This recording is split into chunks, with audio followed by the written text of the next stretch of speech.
Algo más que simples indicadores. Esto es Mercado Futuro con Antonio Quinteros y Carlos Trompen.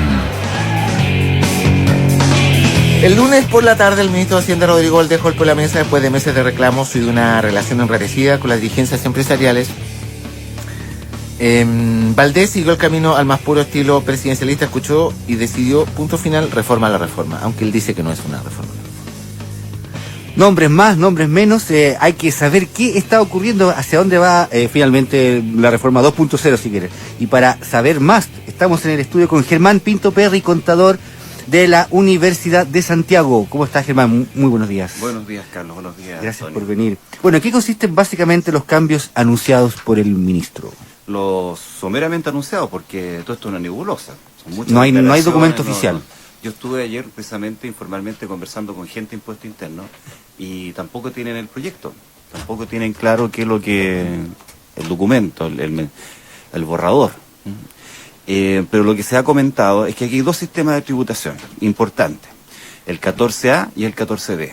El 14A es la renta atribuida, o sea, una empresa tiene una utilidad y automáticamente va al global complementario o adicional de los socios, de los dueños. Y el 14B paga la empresa el impuesto de primera categoría y los socios solo tributan si hacen retiros, que es lo mismo que tenemos ahora. Con la diferencia que este tema de la integración de los impuestos de primera categoría con el global complementario no se aplica en un 100%, por eso que se habla de la integración parcial. ¿Ya? Este sistema del 14A genera que los socios tributan en forma automática. Entonces una empresa tiene una utilidad, va a los socios. ¿Qué pasa si los socios no son personas, son sociedades? Va a la sociedad 2, de la sociedad 2 va a la sociedad 3, hasta algún día llegar a una persona natural. Y ahí lleva al global complementario. Ese mecanismo cascada es muy complejo, y por eso lo quisieron simplificar, entre comillas, y lo restringieron para socios que sean personas naturales, porque ahí queda... Ahí se acaba. Ahí queda. Eso es lo que se anunció, pero eso ayuda una parte nomás a la complejidad. O sea, yo te puedo decir con mucha responsabilidad que este es un sistema muy complejo, muy complejo. Si me permiten una anécdota, con este mismo amigo que estaba ayer, me encontré en el metro, lo vi que andaba con el celular, la oreja, y me decía, no, es que estoy coordinando un curso de tributación. O sea, él está haciendo cursos de reforma tributaria, un proyecto, un emprendimiento. ¿Ya? Y nos venimos conversando. Y hay una disposición que yo soy A o B y puedo rebajar la parte de la utilidad que yo no he retirado. Entonces hay un beneficio ahí. Y nos pusimos a discutir, pues yo le decía que esto va a perjudicar la inversión, y me decía, no, si también está el 14B, el 14C, no, si el 14.3B. Y empezamos una estupidez ahí, de sigla, y al final él me decía, no, es que resulta que esto es para todos los contribuyentes. Yo le decía, no, solo hasta los que tienen 100.000 UF como ventas.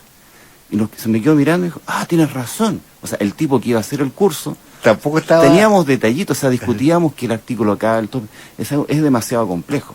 ¿Para qué hablar de los registros que hay que llevar? Ahora, en la práctica hay un tema, mira, hay algunos dirigentes empresariales que están diciendo que van a subir los impuestos para algunas personas. Incluso tengo acá la declaración en el diario financiero del señor Basigalopo, dice: el sistema transitorio de integración parcial debe permanecer. ¿Cómo se llega finalmente a esto, en tu opinión? ¿Por qué es necesaria? ¿Es por la complejidad esta aclaración o no? El sistema de integración parcial tiene que prevalecer porque permite que si un socio no tributa, o sea, no retira, no paga impuestos. Entonces, un dueño de una empresa la piensa dos veces si retira o no retira. Cosa que no sucede en la renta atribuida. Retire o no retire, igual va al global complementario de los dueños de la empresa. Por esa vía entonces decían que iban a subir los impuestos.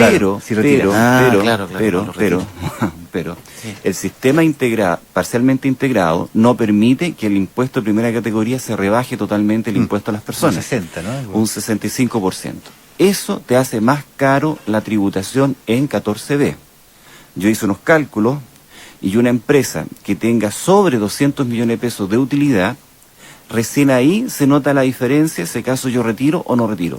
Antes, por un asunto mecánico del asunto, el socio que tenga menos de 200 millones de pesos va a pagar primera categoría y va a pagar global complementario, pero puede aprovechar el 100% del crédito de primera categoría. En cambio, en una renta inferior a 200 millones de pesos, que es harta plata, si el socio no retira, o retira, da lo mismo ahí, no puede aplicar el 100% del crédito de primera categoría, por lo tanto su carga tributaria es más grande. Y hay que pensar que los que son 14B tributan en primera categoría con una tasa de un 27%, en contraposición de los otros contribuyentes que tributan con un 25%. Entonces, si tú le sumas una tasa de un 27% y no poder aplicar la integración completa, te hace más gravosa la situación. ¿Ya? Entonces, para que el 14B, parcialmente integrado, permita una compensación más barata, tienen que ser empresas que tengan utilidades más de 200 millones de pesos. Entonces ahí todo cambiaría dependiendo del techo o del piso. Todo eso es relativo, hay muchas variables que están metidas acá. Yo tengo un modelo para poder calcular estos efectos y hay que hacer un árbol de decisión. Y de ahí tú vas viendo, si yo tengo tanta utilidad, hago esto, si tengo otra utilidad, hago esto otro. O sea, a nivel de planificación financiera, no quiero hablar de planificación tributaria, planificación financiera de toma de decisiones, esto es muy complejo. O sea, llegan de repente empresas que me dicen, ya, ¿qué es lo que soy? 14A, 14B, 14T. Depende de lo que las proyecciones de retiro que tú tengas. Pero uno se casa con un sistema y ya no puede cambiar. No sé cómo venga la reforma, pero por lo menos la ley que está vigente y que va a aplicarse en 2 años más, durante 5 años puedes estar en un régimen y después te puedes cambiar.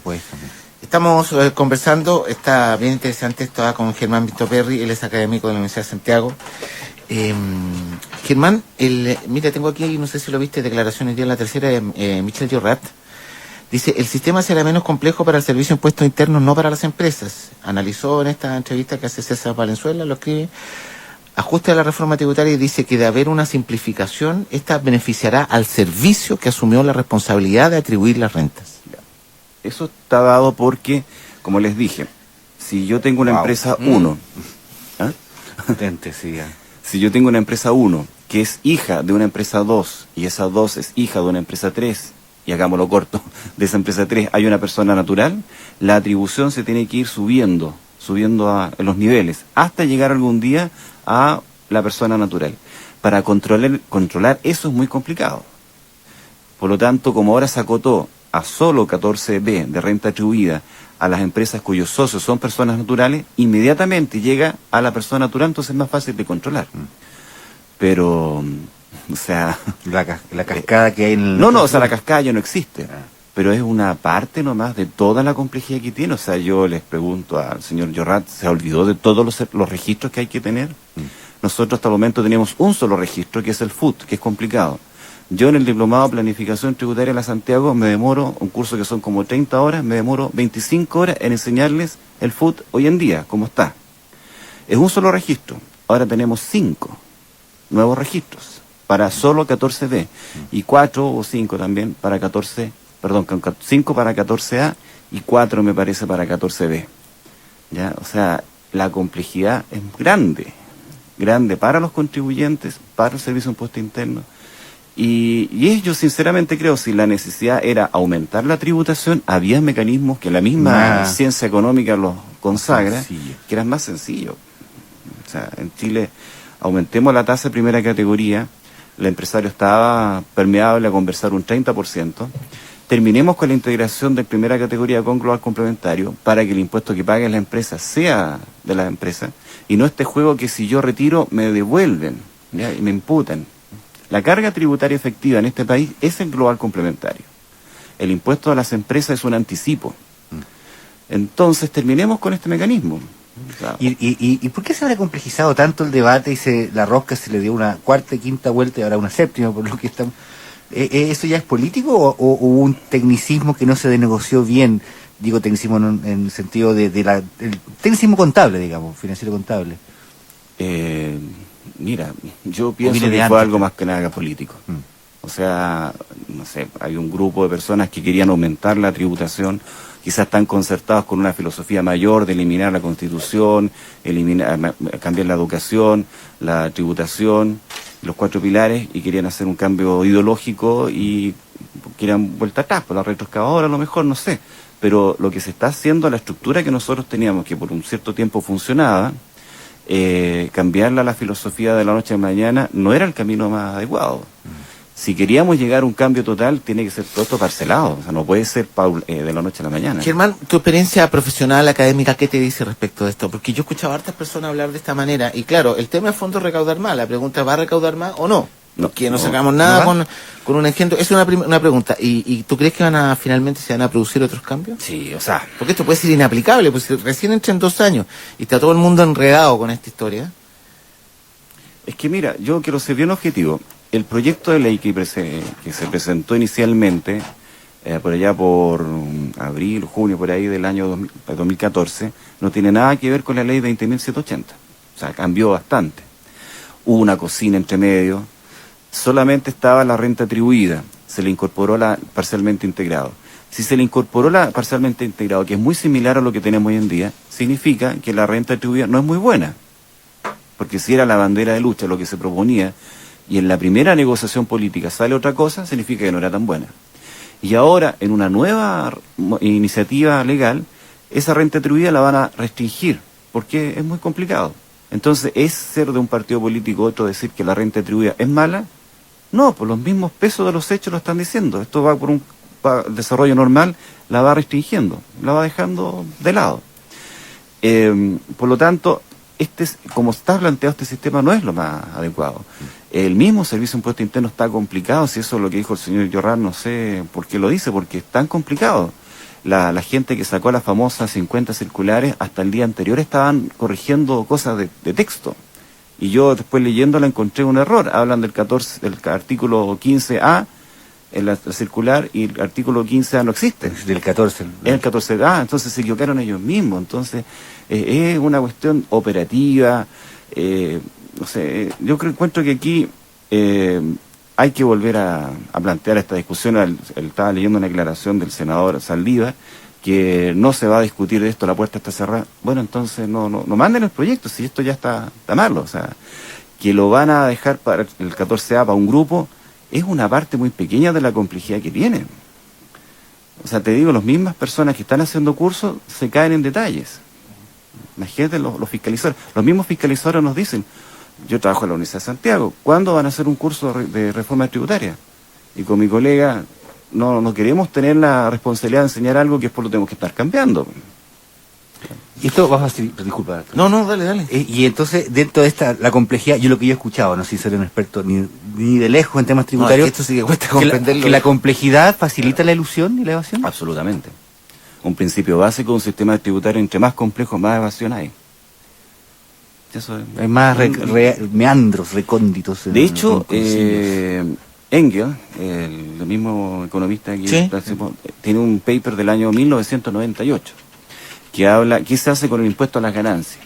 Y el año 98 se pagaba impuesto por el mayor valor en la enajenación de acciones. Y siempre se quería eliminar. Y él defendía, no, tiene que haber impuestos. Todo tiene que estar grabado para que no hayan exenciones. Si hay exenciones, es más complejo el sistema tributario. Después, en el año 2001, apareció el 18 TER, que eliminó el impuesto a las ganancias. ¿Ya? No lo hizo más complejo el sistema, lo hizo más sencillo. ¿Ya? Y el mercado de capitales, no por el sistema tributario, se hizo más sencillo. ¿Ya? O sea, la gente compra y vende acciones y no paga impuestos. Un sistema tributario que es complejo genera evasión. Y eso está empíricamente demostrado.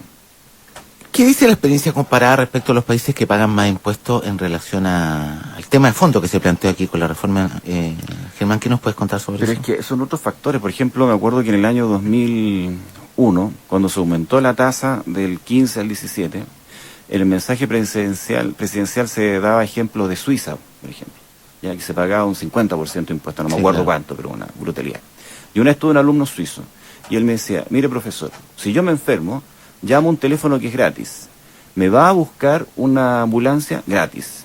Si tengo problemas, llega un helicóptero gratis y me lleva a un hospital público, donde están los mejores médicos que estudiaron en una universidad pública. Y si me tengo que internar, me dan un subsidio. El subsidio incluye una cuota de ahorro. O sea, usted comprenderá de que si con esa atención estatal yo pago todos mis ingresos. Evidentemente. Pero aquí nosotros pagamos una tasa efectiva de impuesto global complementario aproximadamente un 20%. ¿Qué tenemos gratis? Nada. Los parques, ni siquiera los parques nacionales. Claro, ni siquiera para ver los alerces. No, eso los alerces sí. Sí, a veces sí. La carretera austral estaba pensando. Entonces la retribución, se discute la carga tributaria en relación a otros países. No, discutamos la carga tributaria de lo que me da Chile, mi Estado de Chile, por lo que yo pago. Ahora también aquí hay para considerar algo a la otra parte también aquí hay un rechazo conceptual, no sé qué dice tu experiencia académica y profesional, Germán, hay un rechazo conceptual a pagar más impuestos, sobre la base del modelo chileno, ¿o no? Una inclinación A no pagar impuestos, o sea, Pero- las bases del modelo son ojalá que no se pagara ni un impuesto. Eso es lo que yo he escuchado también. Ya, mira, es que eso es un principio básico de la economía, la teoría de los mercados perfectos. Un mercado perfecto no tiene que tener distorsiones. ¿ya? O sea, donde haya un mercado, entre menos distorsiones mejor. Por eso que en el mercado de capitales no se paga impuestos si se compran y se venden acciones. Pero no todo aquí es mercado, tiene que haber algo de de impuestos que tienen que haber. Entonces, para que sea eficiente, se les bajan las restricciones. Pero resulta que acá en Chile, en una declaración que hizo don Ricardo Escobar cuando era director nacional, el 99% de la recaudación en Chile era voluntaria, 99,3, una cosa así. O sea, en Chile se pagan impuestos. ¿ya? ¿Y por qué se pagan impuestos en ese tiempo? Porque impuesto interno no era respetado. Impuesto interno le teníamos miedo y sabíamos que nos iban a fiscalizar. Hay países, por ejemplo, que si yo no pago un impuesto hoy día, en 40 años me pueden identificar. Por lo tanto, la tasa de rentabilidad de las empresas es del 30%, que es la tasa de impuestos de las empresas. Entonces yo no pago impuestos nomás en esos países. En otros países, por ejemplo, en Argentina, el año 94, cifra bastante vieja, se presentaron 8.000 declaraciones de impuestos. En un país de esa manera. Entonces no hay una cultura de pagar impuestos. En Chile sí. ¿ya? Y en Chile, la cosita que te devuelven la devolución de impuestos, gente muy modesta hace su declaración. Yo encuentro que hay una cultura. Entonces ustedes me van a decir, bueno, y todos los empresarios, sinvergüenza. Pero es que resulta que, pese a eso, igual hay un cumplimiento importante. Siempre se habla que las empresas mineras no pagan impuestos. Hay empresas que pagan mucho impuesto. Hay empresas mineras que pagan mucho impuesto. Vamos a tener que seguir discutiendo esto porque parece que va a seguir el tema, así que muchas gracias Germán Pinto Perry, contador de la Universidad de Santiago, contador y académico. Muchísimas gracias por haber estado con nosotros, Germán. Gracias, muy amable. Gracias a ustedes.